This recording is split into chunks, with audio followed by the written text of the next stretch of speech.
هذا من الرغبة والرسول والشعور والبدن والدين والآخرة داعيا من شر الدنيا وكل خيرنا والوالدين والأحبابنا وشيخنا وإخواننا ولأهلنا وقرباتنا والجيران سبيل الرحمن جميع المسلمين والسماء والمؤمنين والمؤمنات فاتحة من الشيطان الرجيم بسم الله الرحمن الرحيم الحمد لله رب العالمين الرحمن الرحيم مالك يوم الدين إياك نعبد وإياك نستعين صراط المستقيم صراط الذين أنعمت عليهم غير المغضوب عليهم ولا الضالين إذا أوحينا لهذا الكتاب الفاتحة من الشيطان الرجيم بسم الله الرحمن الرحيم الحمد لله رب العالمين الرحمن الرحيم مالك يوم الدين إياك نعبد وإياك نستعين صراط المستقيم صراط الذين أنعمت عليهم غير المغضوب عليهم ولا الضالين. قال المصنف رحمه الله تعالى, dan ketahuilah olehmu bahwasanya pengubat itu haram dengan ijma, melainkan pada 6 tempat dibolehkan padanya mengubat. Ujar pengarang kitab, ketahuilah bahwasanya ngaran menggusip, mengubat, memukai aib orang itu, ujar pengarang kitab, adalah haram hukumnya. Tetapi ada 6 kondisi di mana dibolehkan untuk memukai aib orang. Kalau dibolehkan memukai aib orang itu ada 6 tempat. Yang pertama, orang yang mengadu kepada raja berkata si anu menzalimi akan daku dan menyebut dia akan kejahatannya itu. Yang pertama, kondisi ketika seumpama misalnya kita mengadu kepada siapa? Kepada umpamanya polisi umpamanya. Lalu jadi kita melaporkan polisi ini bahwa si Anu bin si Anu binya mencuntan duitku. Si Anu bin si Anu mencuntan duitku dan ini buktinya. Nah, itu mengungkai aib orang malah. Cuman mengungkai aibnya di sini itu dibolehkan. Si Anu bin si Anu mencuntan duitku dan ini buktinya. Nah, boleh kondisi gitu. Dalam kondisi yang itu. Ini kondisi yang pertama. Nah, kondisi yang pertama mengungkai aib orang. Nah, karena memang tujuannya untuk mengadu kepada pemerintah, dalam hal ini polisi, berlapor lawan polisi atau berlapor lawan RT atau lawan pembekal. Nah, supaya apa? Supaya kita mendapatkan keadilan modelnya gitu kan, sahamnya lah. Berlapor boleh ya. Nah, berlapor karena memang duit kita diambil oleh si Anu bin si Anu namanya. Dan ada buktinya. Melaporkan orang itu harus ada buktinya. Nah, kita melaporkan orang ke polisi kan, itu harus ada buktinya. Lapornya hanya sekedar sangkaan, nah itu karena kita bisa dituntut orang balik atas nama pencemaran nama baik. Nah, ini seorang pulang karena dituntut orang. Makanya kita belapor itu ada buktinya, ada namanya, ada dalilnya, nyata. Si Anu bin si Anu menzalimi akan daku, artinya si Anu bin si Anu entahnya mencuntan atau merampok dan sebagainya. Itu boleh jadi dikisahkan gitu tuh kada termasuk menggusip atau kada termasuk mengungkai aib orang yang berdosa. Itu boleh ya. Itu kondisi yang pertama. Kondisi yang kedua adalah orang yang minta tolong pada menghilangkan maksiat maka harus atau boleh baginya berkata, si anu mengerjakan maksiat, tolong olehmu akan daku pada menghilangkannya dan menyebut akan nama maksiat itu. Umpamanya kita minta tolong, misalnya kita melihat orang menggawi maksiat, menggawi maksiat ini karena kita ini kada wani menagur langsung umpamanya, nah boleh kita minta tagurakan lawan misalnya tokoh masyarakatnya kan, atau lawan keluarganya kan. Misalkan kita melihat si anu misalnya menggawi maksiat, lalu kita ini hendak menegur ketika kedua ini umpamanya, lalu minta tolong, minta tagurakan lawan keluarganya kan, atau lawan salah seorang daripada tokoh di masyarakat tersebut. Boleh gitu, lalu kita sambat si anu menggawi maksiat kena, menggawi maksiat. Tolong tagurakan, tolong nasihati gitu. Tolong dinasihati. Itu nang dalam rangka menagur orang atau menasihati orang tadi. Kalau kita menyambat di situ si anu menggawi maksiat, itu kan keaiban orang kan. Nah dalam kondisi kayak ini boleh dia berkisah keaiban orang. Dengan tujuannya yang baik tadi, tujuannya untuk menghilangkan kemaksiatan. Kita ini melihat orang maksiat paling kada itu kada sanggup menegur, paling kada itu kita kada katuju lawan perbuatannya. Lawan perbuatan maksiat itu jangan sampai kita katuju, itu paling minimal benar, jangan sampai katuju. Kita sudah kada kau menegur orang menggawi maksiat, paling kada supaya kita salaman itu adalah hati kita ini kada katuju dengan perbuatan maksiat. Nah digawi orang tadi perbuatannya nang kada dikatujui lain orangnya, perbuatannya maksiatnya nang kada dikatujui lain orangnya. Jadi kalau kita melihat orang menggawi maksiat, doa yang paling bagus adalah ya Allah. Maka doa kita nanti ya Allah, berikan hidayah kepada orang tersebut supaya inya ampi gawi. Nah ini artinya orang yang mendoakan macam ini adalah orang yang kada katuju dengan perbuatan maksiatnya, bukan muar dengan orangnya ada. Namun muarlah orangnya duanya dalam keadaan dan nyelok mati. Kada kayak itu doa kita. Yang diajarkan Nabi kada kayak itu. Nabi Muhammad SAW itu ketika Sidin hendak berhijrah ke Taif, ketika sampai di Taif, itu kisahnya Nabi Muhammad ini kan ditawaki disiksa sampai Nabi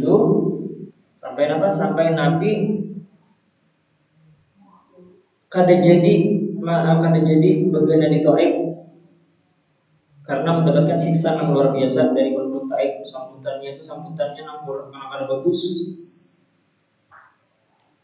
Tapi Nabi Muhammad SAW dengan sifat rahmat sidin itu mendoakan apa doanya? Doanya itu kada nang langsung berdoa ya Allah mencurahkan penduduk Taif pada. Jangannya sidin berdoa itu langsung hancur Taif. Tapi doa sidin adalah mudah-mudahan kaina di antara keturunan penduduk Taif itu kaina ada yang berislam. Nah, karena penduduk kota Taif ini keturunannya karena berislam beritaan kita. Nah, Nabi itu kan keturunannya bujur aja. Saat ini penduduk kota Taif bukan ada yang berimannya, tapi karena mudah-mudahan keturunannya ada yang beriman. Dan ini doa Nabi dikabulkan oleh Allah. Ini. Nah, ini ajaran juga kisah kita, pelajaran juga kisah kita. Lamun kita melihat orang yang menggawi maksiat, maka doanya yang bagus di dalam hati adalah minta doakan mudah-mudahan orang ini menjadi orang baik.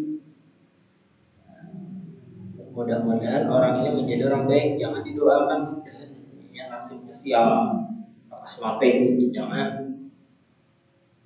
Tapi doakan mudah-mudahan ia mendapatkan kebaikan. Saatnya mendapatkan hidayah petunjuk dari Allah, hampirnya menggawi maksiat kita. Nah, ini doa Nabi diajarkan oleh Rasulullah SAW. Mudah-mudahan kita mau mengamalkan. Ya bahano kita nih melihat orang yang maksiat, sarek lah orangnya. Bang dia mengganggu masyarakat hajinian. Dan lapas mati sadis dengan doanya dah. Mendoakan orang lapas mati. Nah ini yang kedua adalah orang yang minta tolong pada menghilangkan maksiat, maka harus atau boleh baginya bahwa ia berkata si Ano mengerjakan maksiat, tolong olehmu akan daku, tolong olehmu pada menghilangkan tolong olehmu akan diriku, tolonglah aku agar menghilangkannya. Dan menyebut akan nama maksiat itu. Nah ini kondisi yang kedua. Nah yang kedua tadi orang minta tolong supaya menghilangkan maksiat. Itu yang kedua, itu boleh menyebut keaibannya selama orang tadi belum bertaubat. Nah, tapi umumnya orang yang sudah bertaubat jangan dikisahkan lagi nang keburukan bahari itu. Keburukan bahari, orang-orang yang bahari yang pernah menggawi maksiat jangan dikisahkan lagi bila sudah orang bertaubat. Sama kayak kita, keburukan kejelekan yang sudah kita gawi bahari, keaiban yang sudah kita gawi bahari, bila sudah ditaubati jangan dikisahkan lagi, ditutup gitu. Bahari bisa pacaran jangan dikisahkan lagi, bisa pacaran. Walaupun pacar bahari jadi bini disambat mantan pacar, jangan disambat bini itu mantan pacar. Kenapa jadi gitu? Karena bila menyambat bini mantan pacar berarti pacaran bahari dibangga-banggakan, diungkai pulang. Padahal nangaran pacaran itu dosa, nangaran pacaran dosa. Bilanya ada dosa harus ditaubati, dan bila sudah ditaubati jangan diungkai-ungkai lagi. Kada boleh kita mengungkai keaiban kita seorang, kada boleh mengungkai keaiban orang pun kada boleh juga, kada boleh. Nah ini syarat, karena orang bertaubat itu syaratnya menyesal. Bila menyesal, maka orang itu harus menutupi nang kada baik nang hari suatu gawi. Bila masih katuju mengungkai berarti kada katuju, berarti bila masih katuju mengungkai berarti kada menyesal. Namun kita tetap gawi sesuatu nang malah kita menyesal, maka kita pun pasti kada mau mengisahkan perbuatan yang kita gawi tadi. Karena menyesal maka gawi nang itu. Karena nangaran taubat itu intinya menyesal. Namun kita akan juga kisah keaiban kita nang bahaya pernah kita gawi, berarti kita ini belum menyesal, belum bertaubat. Belum bertaubat nang bujur-bujur, bertaubat dan aja. Tong istighfar, astagfirullah. Tapi keaiban kita, keaiban orang masih katuju di bongkai. Nang ketiga, nang boleh kondisi nang boleh kita bongkai keaiban, kondisi nang ketiga adalah orang nang minta nasihat apabila berhajat kepada menyebut pertanyaan, apabila berhajat kepada menyebut pertanyaan seperti misalnya berkata seorang bini, umpamanya nih ada begini yang datang ke tuan guru minta nasihat sebujurnya nih ke tuan guru. Ujar nang begini tadi, laki ulun itu orangnya pamalar, lawan bini pamalar, kadang beri nafkah wajib kisahnya. Lalu ujar nang si bini tadi, bolehlah ulun itu mengambil duit laki yang ada di dompet laki sekadar untuk memenuhi kebutuhan harian. Ini boleh, ini menyambat keaiban seseorang, apalagi misalnya nih keaiban laki nih di depan situ guru nih. Cuman tujuannya untuk minta nasihat, minta nasihat supaya mendapatkan petunjuk dari si tuan guru. Bolehkah mengambil duitnya tanpa sepengetahuan si laki, tanpa sepengetahuan si laki untuk memenuhi keperluan harian. Boleh ya? Kira-kira bolehkah kenapa? Yang laki umpamanya pemalar, duit ada aja, cuman kadang lawan bini pemalar. Lawan bini aja pemalar enggak ya? Bagi kurang. Apakah jadi sawat tak kawin pada? Nah, laki pemalar.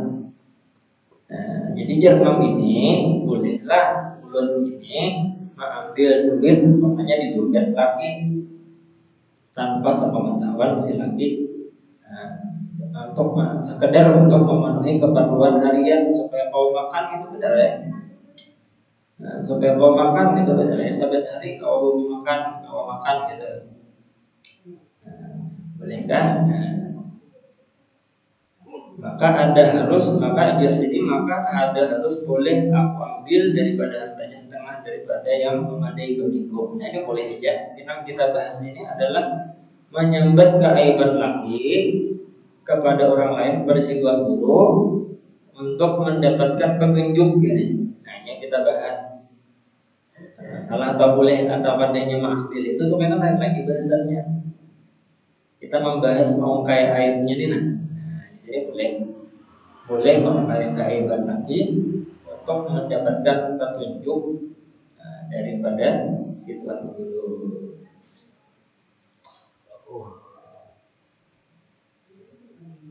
Boleh aja.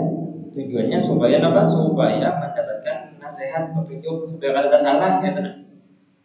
Supaya kada salah. Nah, itu kondisi yang ketiga lah. Kondisi yang keempat, boleh kita mengungkap aib daripada seseorang itu adalah yang menakutkan akan orang Islam daripada kejahatan orang yang lain, seperti berkata dia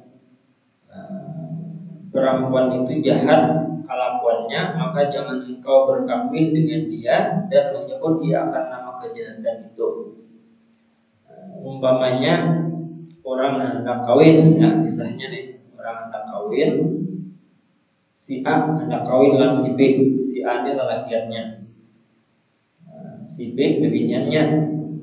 Maka kisahnya tuh kayak ini, sebelum kawin ini kan ada ngarannya istilah ta'aruf, saling mengenal.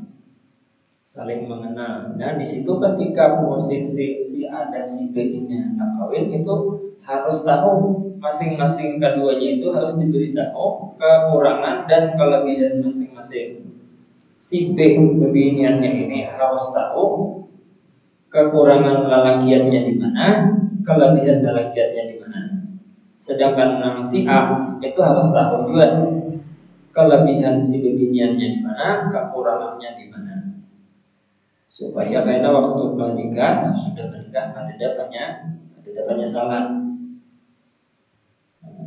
Itu orang hendak kawin, hendak nikah, itu bagus dikisahkan kekurangan dan kelebihannya.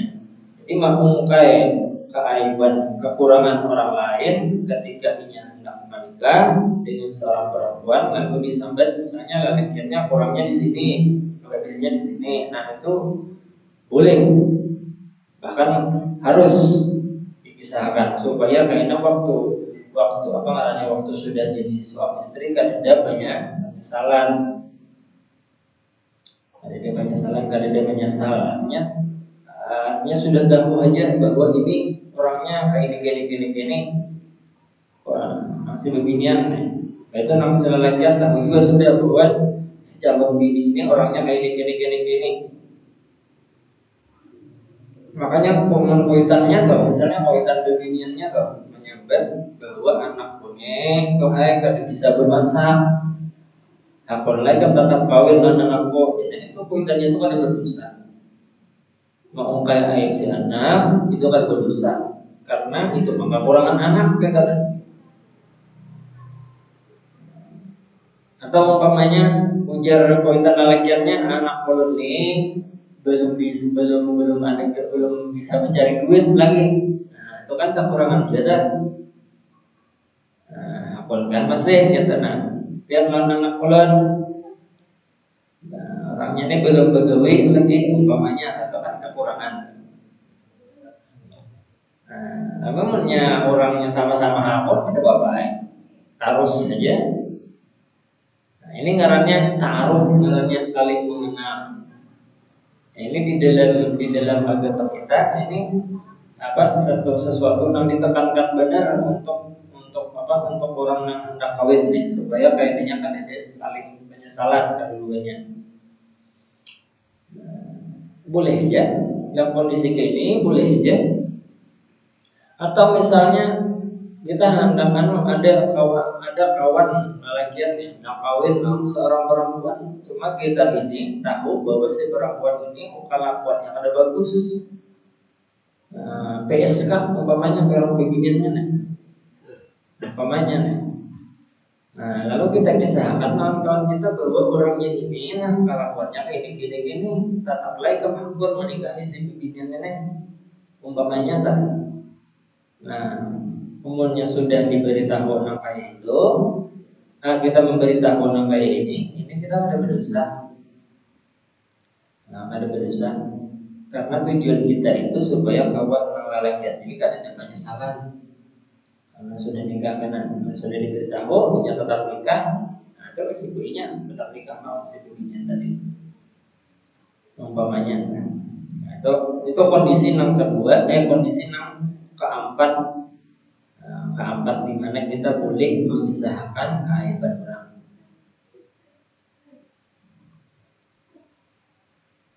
Yang kelima, umpamanya ada seseorang yang terkenal dengan nama yang ada padanya kecelaan seperti al-araj, artinya yang capek pincang lah. Misalnya kayak ini. Ada orang bertakon, kan tahu lah ya, rumah amat mana aja kita amat pedagang sayuran, amat nang potong-potong aja, amat potong umpamanya, ya tangannya bekas operasi misalnya potong. Lalu ada yang bertakon kita nikah kalau rumah amat sayuran atau amat potong. Namanya dan potong di sini ini kada termasuk daripada menyebut aib orang, karena memang secara zahirnya dasar orangnya kondisinya potong dan kita kada dimaksud hendak menghina. Kita tujuannya untuk memperjelas amat mana nih orang mencari rumah amat nih. Orang di kampung ngaran amat banyak nih. Amat ngaran orang di kiaunya amat. Padahal bagus memang ngaran Muhammad di kiau amat. Umpamanya. Nah itu boleh menyebut keaibannya. Dan ini juga kita nilai bahwa ngaran awak hiram amat hiram jadi kiau. Yang keenam, bahwa ada yang menzahirkan akan kejahatannya, maka harus atau boleh disebutkan kejahatan yang dizahirkannya itu. Umpamanya ada orang terkenal dengan gawiannya yang ada bagus. Nah itu boleh kita menggibah menyambat gawiannya yang ada bagus tadi. Orangnya itu terkenal katujuh mau kai keaibannya seorang diukainya. Nah itu amun kita menyambat keaiban yang dikisahkannya itu pada termasuk daripada ghibah, kecuali orang tersebut sudah bertaubat, ampehnya menggawi maksiat bertaubat, sudah akan boleh kita mengisahkan aibnya yang hari. Tapi bila orang ini belum bertaubat, belum menyesal, nah itu boleh kita mengisahkan. Cuman ambil aibnya, jangan dikisahkan. Kecuali untuk supaya orang lain berhati-hati dengan dirinya. Umpamanya kamu aja melihat dia berkawan si Arno ya. Si Ahmad umpamanya si Ahmad pulang. Si Ahmad kamu tahu aja si Ahmad itu di kampung sebelah terkenal banyak pecucuntan, hati-hati lagi kamunya. Si Ahmad ini di kampung sebelah biar kawan terkenal benernya di pecucuntan, hati-hati kamu aja kalau kena ketika diambilnya. Nah ini mau kayak aib macam ini kada termasuk ghibah. Kada termasuk menggibah, kada termasuk mengumpat, kada termasuk mengkai aib nang berdosa, kada termasuk. Ini supaya keluarga kita atau kawan kita terhindar daripada kejahatan si Ahmad tadi. Umpamanya nih si Ano tuh ya, kamu akrab banget kalau si Ano tuh ya. Si Ano tuh, maka si Ano itu terkenal di kampung sebelah, terkenal dengan Terkenal dengan kata ibu cucutan, namanya. Hati-hati lagi kalau pindah barang hingga hilang diambilnya. Nah, macam ini termasuk nang bukan termasuk nang menggibah nang berdosa. Ini menggibah nang boleh namanya.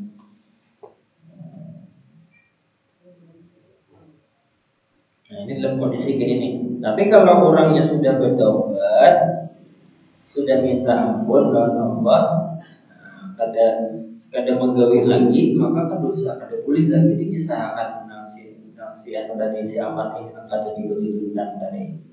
Jadi bila dia sudah bertaubat,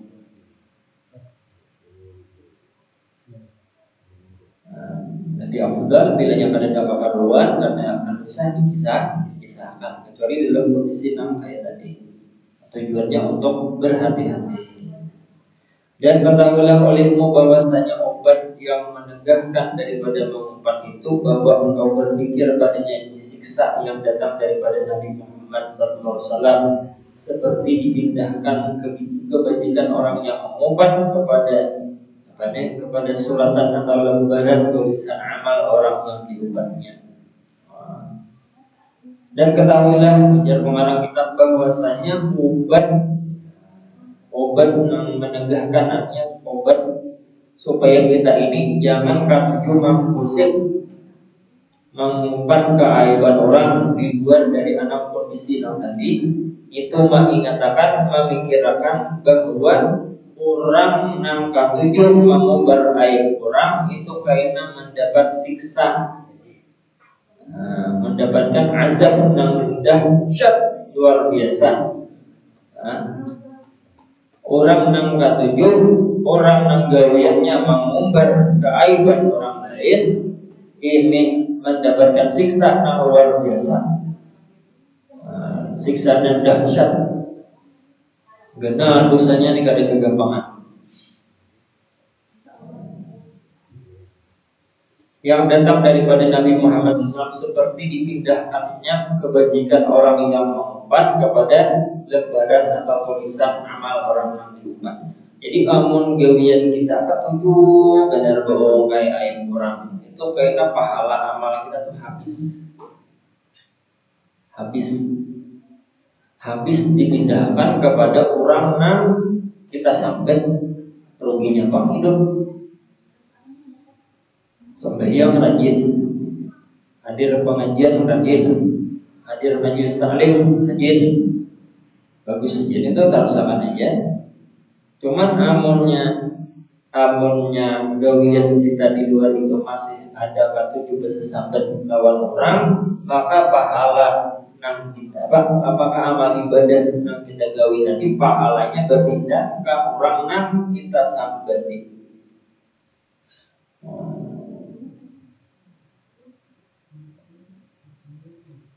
Berpindah ke orang yang kita sambati ruginya bang. Ini ujar Imam Al-Ghazali sama kayak orang yang mengisi drum lawan banyu, tapi drumnya miris. Kira-kira apa kata isi itu? Mengisi bak mandi umpamanya, tapi bak mandinya miris. Keluaran banyunya kira-kira tak isi kan ada kan? Makin rancak kita mengumpat menyambati orang, makin bergedal lubangnya, makin banyak keluarannya muncul aja pak kita rancak mengisi. Cuman puyuh, kalau rancak saja sholat, rancak saja beribadah, rajin aja cuman maksiat jalan terus, menyambati orang jalan terus itu sama kayak orang mengisi drum tapi berlubang drumnya ada mau tak isi. Makin rancak menyambati orang makin kenal lubangnya, makin berkenal lubangnya ada tak isi ya. Bahkan yang lebih parah pahala yang kita dapatkan daripada ibadah yang kita gawe tadi dipindahkan ke orang yang kita sambati. Wah, rugi benar kan? Seorang yang menyambati orang masuk neraka, orang yang disambati masuk surga, pahalanya gratis. Rugi tidak. Jadi jangan sampai kita ini yang sudah rajin ke langgar, sudah rajin ke mushola, sudah rajin beribadah, sudah rajin mengaji, sudah rajin tahajud, sudah rajin majelis zikir, sudah rajin ke majelis taklim, jangan sampai ruginya apa? Ruginya itu gara-gara kita menyambati keaiban orang lain. Itu kata jadi nilai apa berpindah ke orang lain. Berpindah ke orang lain. Rugi kita. Nah, makanya ilmu tasawuf itu adalah ilmu yang menjaga supaya pahala kita ini kan hilang. Ini belajar tasawuf itu pentingnya di sini supaya pahala dari amal ibadah yang kita gawi jangan sampai hilang. Ini belajar tasawuf, belajar akhlak. Yang paling benar mengolah pahala kita hilang ini adalah sebabnya karena ketujuh menyambati keaiban orang lain di luar dari karena pahala tadi. Berpindah, maka tilik olehmu akan kecelaan engkau. Maka jar pengarang kita sidin menasihati kita nang penting itu aja sidin nang kita lihat kecelaan itu ada orang lain tapi diri seorang nih dilihat di mana keaiban kita ditutupi dihilangkan, artinya dihilangkan itu bertobat diganti dengan amal ibadah. Tertilik kecelaan seorang yang dilihat jangan orang yang dilihat orang berisi penyakit nang kayak apakah jangan dilihat seorang itu nang penyakit di awak seorang ada juga nih yang disembuhkan. Makanya jalan almarhum dulu ingat benar almarhum guru kampung itu pernah memberikan perumpamaan permisalan penjelasan sakit mana antara bisul 10 biji lawan bisul sebiji, bisul 10 biji itu jadi di awak orang bisul sabiji di awak seorang nang sakit. Nang mana nang lebih sakit 10 biji ya, nang sabiji ya.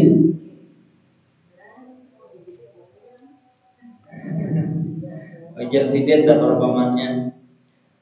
Orang bisa sebisol 10 biji, seorang bisa dijual bisul sebiji nang mana nang sakit sapi nang lebih sakit nang mana 10 biji nang sabiji kan. Nah, jadi ujar sidet nang sakit itu nang sabiji itu nang sakit.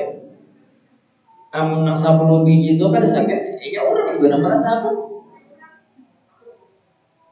Nang sabiji ini jadi nang di hati akan benar. Nah harus kita rasakan benar. Ini sakitnya itu nah. Sabiji bisul sabiji nang sakit ini nang karena ada di awak seorang. Amun nang 10 biji itu ya kok di awak orang juga. Nah, jadi maksudnya itu orang bisi air sing banyakan kan. Nah, lihat anu kada usah diungkai-ungkai, artinya kada usah disambar-sambar. Kita tuh fokus ke diri seorang karena ke diri kita. Karena di diri kita ini pun ada aja penyakit juga. Yang penting itu, yang utama itu membaiki diri, membersihkan diri, mengobati diri supaya kada berpenyakit. Amun orang itu secara orang ini, orang hendak berpenyakitan, hendak kayak apa? Nah, itu kisahnya. Ini jangan mengungkai aib orang karena aib seorang pun ada juga. Nah, ini orang mengungkainya kayak misalnya amal orang tempat tujuh mengungkai aib orang itu berarti di dirinya itu merasa diri kada berpenyakit padahal dirinya banyak juga berpenyakit. Nah, ini ya benar kan tahu kada menyelami dirinya seorang kan. Man arab nafsah maka arab rabbah. Ini kan ilmu tasawuf. Orang yang mengenal dirinya maka dia akan merasakan kehadiran Tuhannya. Nah, man arab nafsah maka arab rabbah. Orang yang mengenal dirinya, siapa dirinya, dia akan mengenal siapa Tuhannya. Dirinya ini hamba, dirinya ini penuh kekurangan, dirinya ini penuh kejelekan, dirinya ini penuh keaiban, sedangkan Tuhannya adalah yang maha sempurna segala-galanya Allah Ta'ala. Nah, ini kisahnya mana arab nafsah bukan arab rabbah. Ini penting dengan kita belajar ilmu tasawuf, ilmu penyiasat diri supaya kita kawa mengenal Allah Ta'ala, mengenal Tuhan kita. Orang yang hendak menjadi wali kekasih Allah, yang mengenal akan Allah, itu menjalani ilmu tasawuf ini. Saling ngarannya. Orang yang hendak jadi wali itu ya, ada salingnya, ada suluknya, ada jalannya melalui ilmu tasawuf ini. Membersihi diri dulu, yang pertama taubat, membersihi diri dulu supaya jangan ada yang baik di dirinya sampai karena sudah baik menjadi isi dengan akhlak-akhlak yang baik. Jadi paling kadang-kadang kita ini sahabat hari harus bertobat dari segi diri supaya kaina diberikan oleh Allah anugerah kawan merasakan seperti yang dirasakan oleh orang-orang yang dekat dengan Allah, kekasih-kekasih Allah Ta'ala. Minta maaf, minta Allah, minta ridho kalau sudah azan isya. Ini yang bisa saya sampaikan. Assalamualaikum warahmatullahi wabarakatuh. Al-Fatihah. Ya,